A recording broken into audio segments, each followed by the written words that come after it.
వేమూరు నియోజకవర్గం అమృతలూరు మండలం మనం చూస్తున్నాం. అమృతలింగేశ్వర స్వామి కొలువైనందున అమృతలూరుకు ఈ పేరు వచ్చిందని చెప్తారు. అమృతలూరు గ్రామాన్ని వాడుకలో అమృతలూరు అని కూడా అంటారు. సమీప గ్రామాలు యలమర్రు, గోవాడ, తురుమెళ్ళ, మోపర్రు, పెదపూడి. ఇక్కడ రైతులు వరి, మినుము, పెసలు పంటలు పండిస్తూ ఉంటారు. ప్రసన్నాంజనేయ స్వామి దేవాలయం, భావనారాయణ స్వామి దేవాలయం, మదన గోపాల స్వామి దేవాలయం, రామాలయం, గ్రంథాలయం ఇవన్నీ కూడా మనం చూడవచ్చు. అమృతలూరు మెయిన్ రోడ్డు మనం చూస్తున్నాం. బాపట్ల పార్లమెంట్ పరిధిలో వేమూరు అసెంబ్లీ నియోజకవర్గంలో అమృతలూరు మండలం మనం చూస్తున్నాం.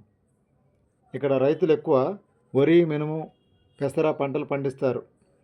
చర్చిలు ఉన్నాయి, మసీదులు ఉన్నాయి, ప్రార్థనా మందిరాలు ఉన్నాయి, విఘ్నేశ్వర స్వామి ఆలయం ఉంది, సుబ్రహ్మణ్య స్వామి ఆలయం ఉంది, సాయిబాబా సన్నిధి ఉంది.